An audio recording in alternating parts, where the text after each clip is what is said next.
So back in the 1970s, Mercedes were doing well with their larger cars, such as the S-Class, which were very popular cars, and they'd built a real reputation for quality. But there was another market share that Mercedes wanted a piece of. Back in the 70s, BMW was doing quite well with their E21 3 Series, and subsequently for the 1980s, the legendary E30, probably one of the most iconic compact saloon cars ever made. Naturally, Mercedes wanted a slice of that action as well. So what did they come up with? The Mercedes 190 Series.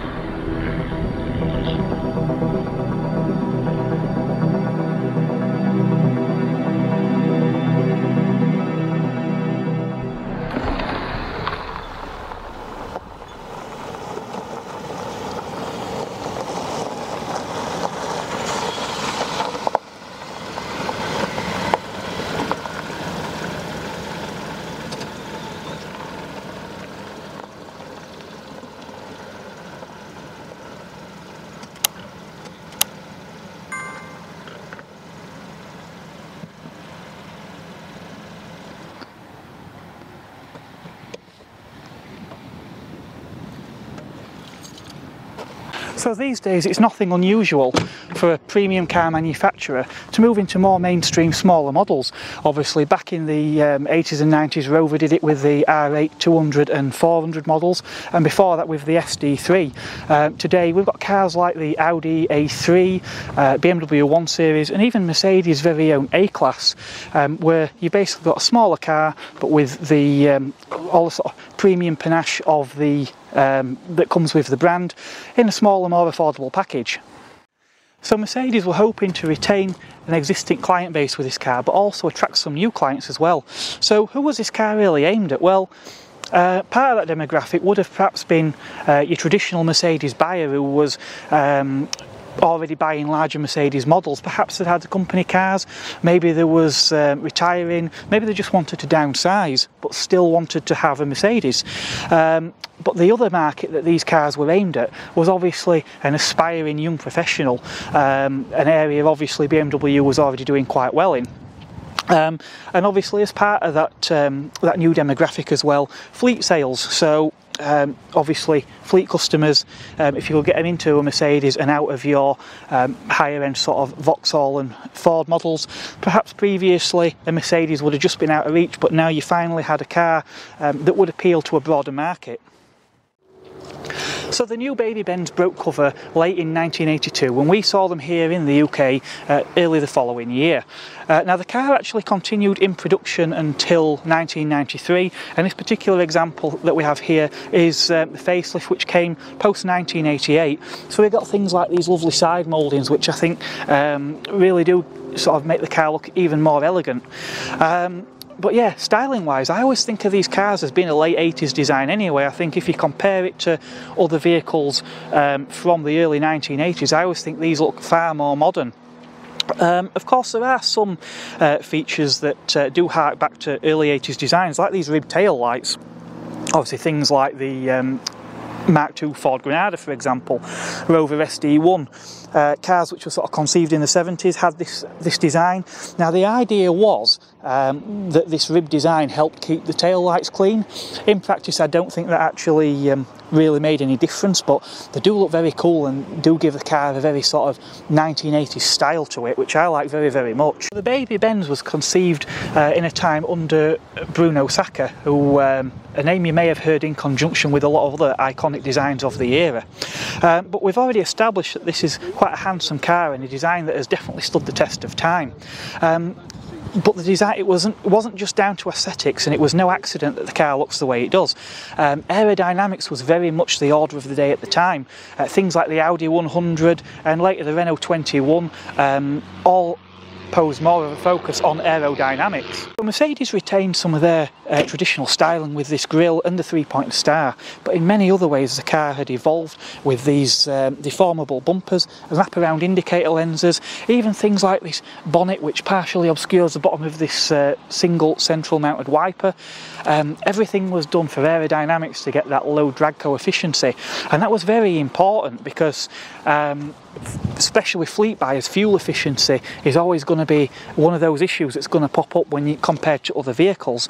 Even things like these wheel stylers were all designed with aerodynamics in mind.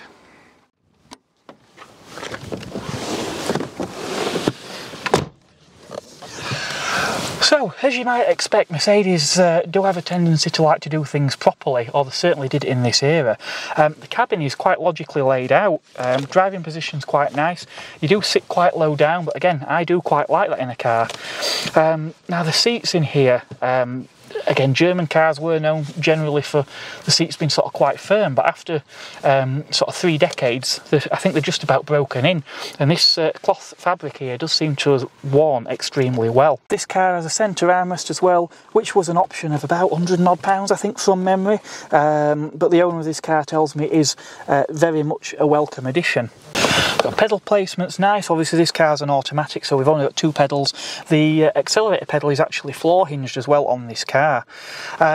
Instrumentation, again, fairly comprehensive. We've got a rev counter with a clock to the right. Dead front and centre is our speedometer, and to the left we've got 4 gauges in here, temperature, fuel, oil pressure, and an economy gauge below that, which is a little reminiscent of the swingometer that you see in a lot of BMWs of the same era. Now, one thing with these cars that apparently is a common issue is a cracking on this part of the dashboard here.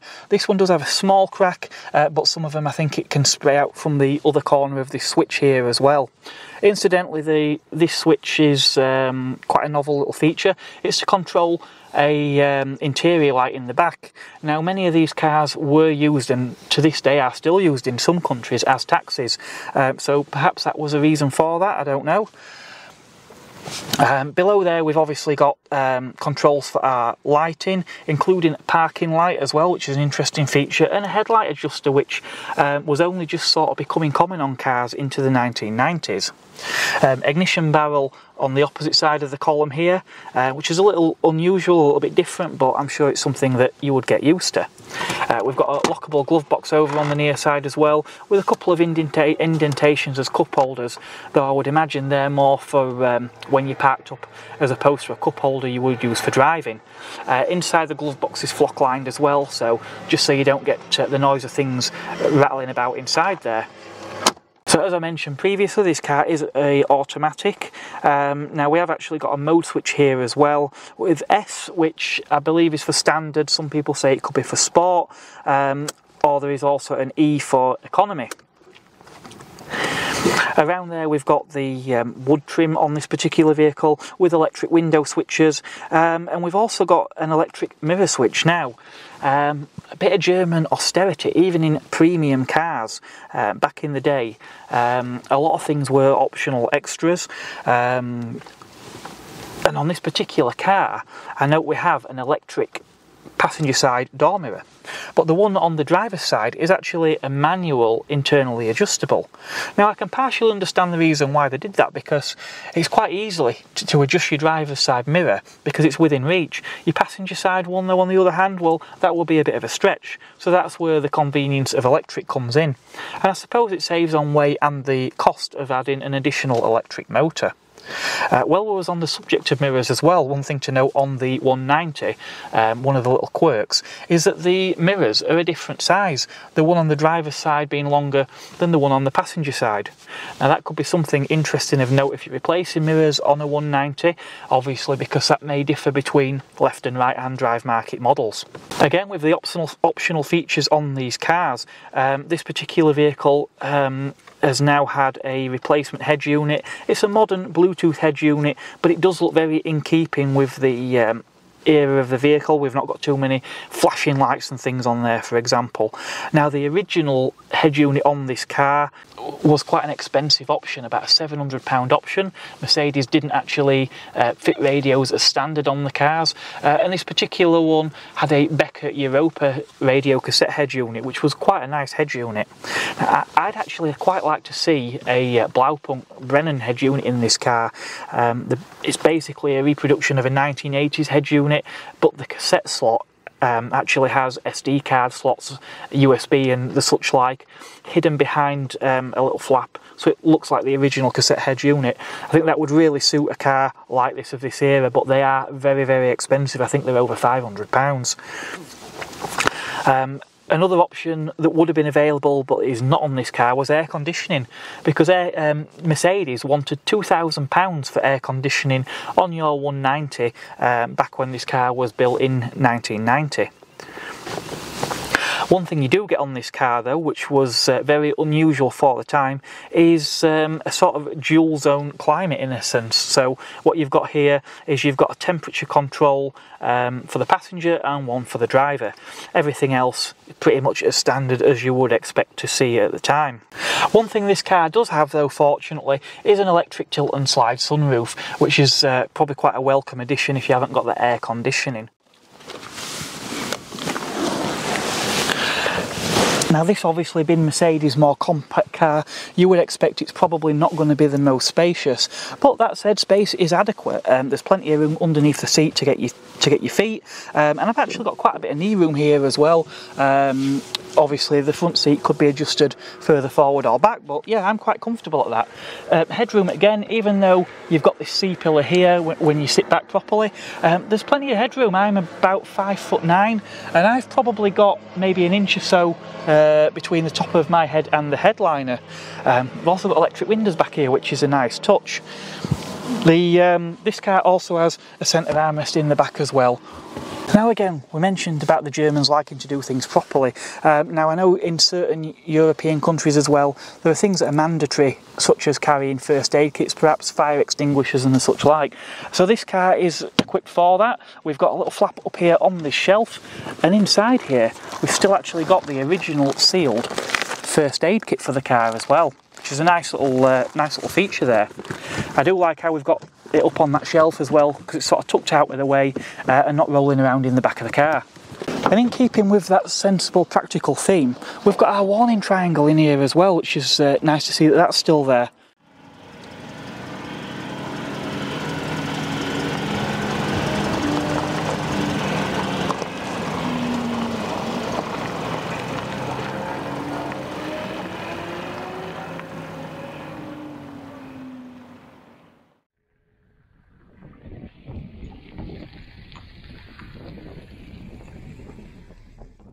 So here we are on board the Mercedes 190 series, and I must say it is quite a nice environment to be in. One thing is surprising is how narrow the car is though. Obviously cars of that era were smaller, but yeah, compared to the modern equivalent, this is incredibly narrow.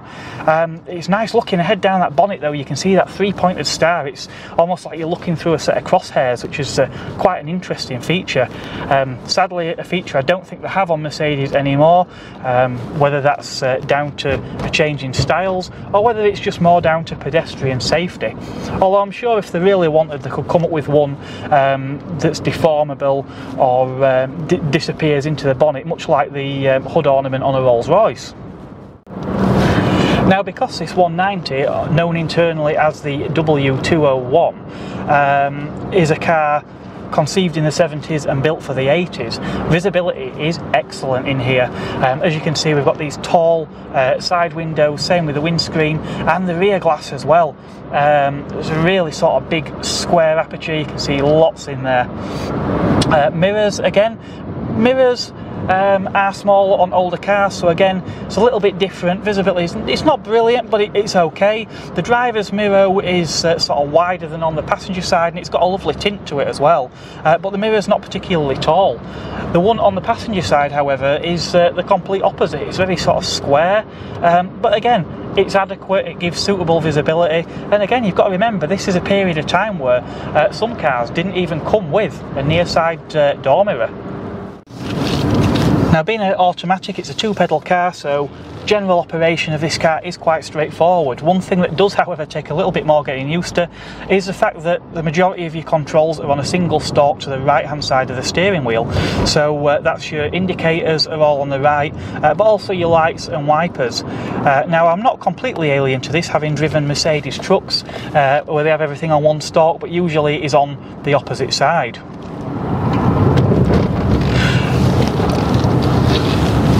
But there W201, yeah, feels quite at home here as I'm just sort of heading through a small village, and yeah, because the car is quite narrow, it's not too imposing. That subtle styling as well, it's sort of almost a timeless design, and it fits in, it blends into the surroundings. It does still look premium, but without being ostentatious, which is nice. It's something you can't necessarily say for a lot of modern equivalents to this car. Now, steering is actually quite light, as with many Mercedes, as it's power assisted, but it's also a recirculating ball system. It is definitely designed for comfort. It is quite light, but I wouldn't say, certainly at this speed, it doesn't seem to be vague in any way or disconnected, which can often be a problem with such steering setups. Suspension wise, yep, car does give it quite a supple ride. Now, the floor-hinged accelerator pedal does take a little bit of shove to get that initial response. It's not a lack of power in the engine or anything, it's just the basic design of that throttle. I must say though, this car, as I come through this village riding over these speed bumps, yeah, you'd hardly notice they were there. It's certainly as good as any modern car that I've driven in, and probably better than a lot, if I'm being completely honest. This car is the E version of the 190, E being the representing the German word for fuel injection. I'm not going to try and say it, for one, because I can't remember it, and second of all, I would probably completely butcher the German language. There was a variety of engines in 4 and 6 cylinder, ranging from a 1.8 fuel injected in later cars, and in earlier cars there was 2 litre carburetted, 2 litre fuel injected like in this car, and then obviously there was 16 valve engines, 2.3, 2.5 litre capacity, obviously in the Cosworth and Evolution versions, which are obviously very desirable cars, but would probably warrant a separate video in themselves. This 2 litre 8-valve fuel injected engine puts out around 122 horsepower compared to the 105 horsepower in the carburetted version. Now, as we're going to a national speed limit here, the automatic gearbox has just kicked down and there's 60 miles per hour. Car settling into top gear there at about 2,500 revs. So yeah, quite a competent cruiser, but what I really want to know is, how does this Mercedes cut it on the twisty roads? Because the E30 always had a reputation, as did the E36, as being a real driver's car. Now, Mercedes didn't neglect this area. Yes, the 190 is set up for comfort, but the car has a multi-link rear suspension setup, a 5-link system, and just coming through this string of bends here, yeah, car feels quite competent. I wouldn't say I'd completely want to hustle it. It's not the kind of car, certainly in this configuration, that's designed to be a sports car, definitely with it having the automatic transmission. But as I say, it certainly feels competent enough. The car's quite grippy. You do get a little bit of pitching and rolling. I wouldn't want to press it too hard, but it's certainly not unwieldy. A lot of softly sprung luxury cars really don't lend themselves to being hustled down the road. Again, going back to the fact that this car is quite narrow, again, is quite a benefit on these roads because you do have a little bit more width of the road to use within your lane.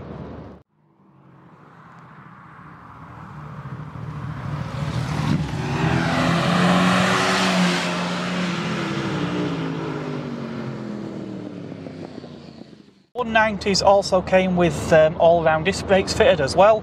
Now, this particular car is also equipped with ABS. Now, again, ABS wasn't on a lot of cars at that time, and it certainly wasn't standard. It was quite common for that to be optional, not just on German cars, but on a lot of other mass-produced cars too. And now, this particular vehicle does have ABS fitted, which I believe was an option of around £600, so quite expensive. Being an automatic, when you do come out of a bend and you're back onto the gas, there does seem a very slight delay as you accelerate away. Again, that's nothing uncommon for automatics, especially automatics of this period. It is quite a warm day. I have got the sunroof slightly cracked here and the fan on, but in spite of that, this is quite a quiet cabin to be in, and for the age of the car as well, and the plastics used at the time, it's not suffering too much with sort of creaks either, which is nice. It's something that can't be said for a lot of cars from this era. At higher speeds there is a very slight amount of gearbox whine, but again it's hardly noticeable. It's really not something that I imagine would grate on you. I have just touched just under 70 mile an hour on the dual carriageway, and it was only sort of just becoming apparent at that time.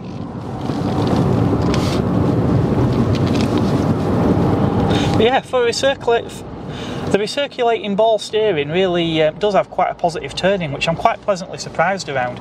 As I say, this car certainly was never designed to be a sports car.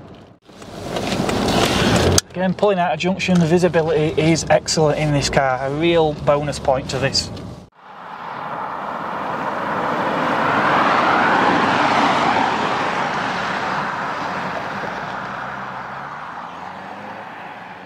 This car was new in 1990, it would have cost its original owner somewhere in the region of around £17,000, I believe. £17,000 was a big chunk of money back in 1990 for a car.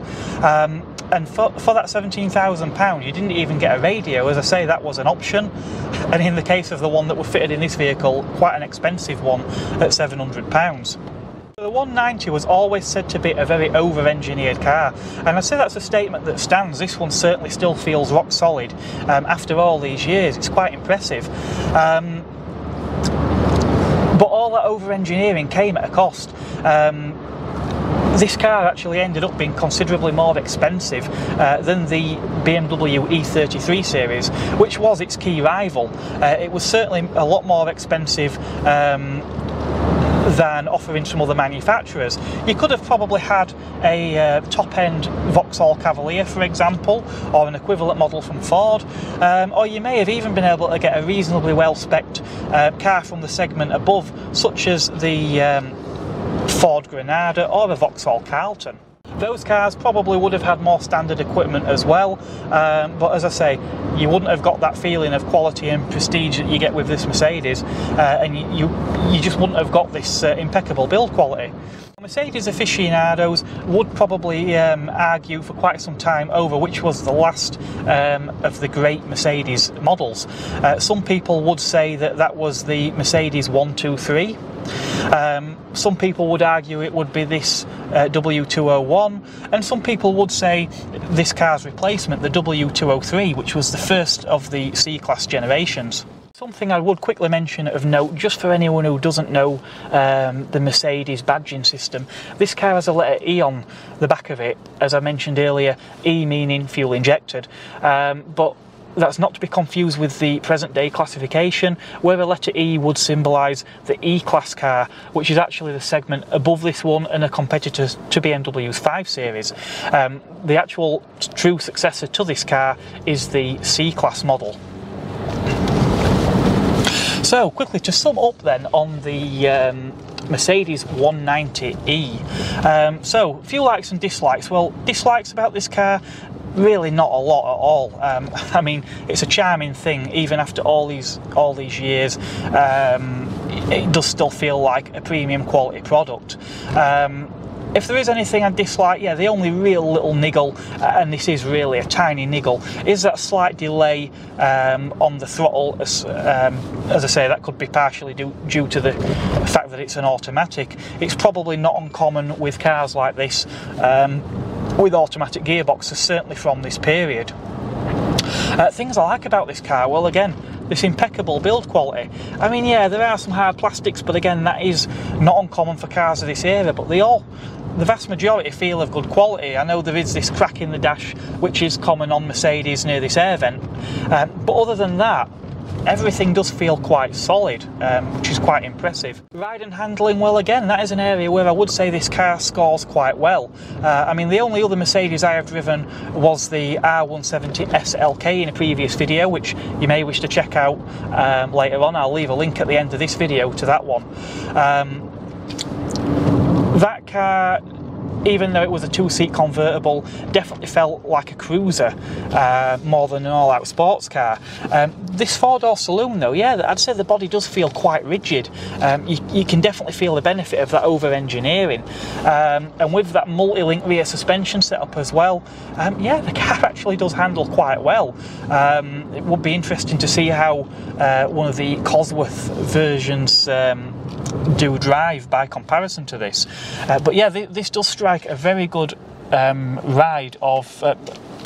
this does strike a very good compromise in terms of overall ride quality and handling. The car seems to have plenty of grip, a little bit of body roll, but it's reasonably well controlled, and you do get a reasonable amount of feedback telling you what the car's doing. At no point does it ever feel like it's going to snap out quickly and land you in hot water. Obviously that's not something that could be said for the good old E30, which Top Gear presenter Jeremy Clarkson did say once was the third biggest killer of yuppies after the Porsche 911 and accidents involving bracers.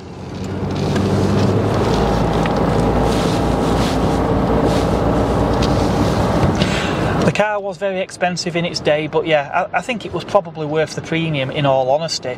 Not something I can say about all premium cars, but I'd say certainly stands for this one. Ride and handling generally are very good. We have got this recirculating ball steering, and we've got quite a large steering wheel here as well. It probably would feel a little more precise and sporty with a smaller wheel, which is something that some people do actually replace on these cars.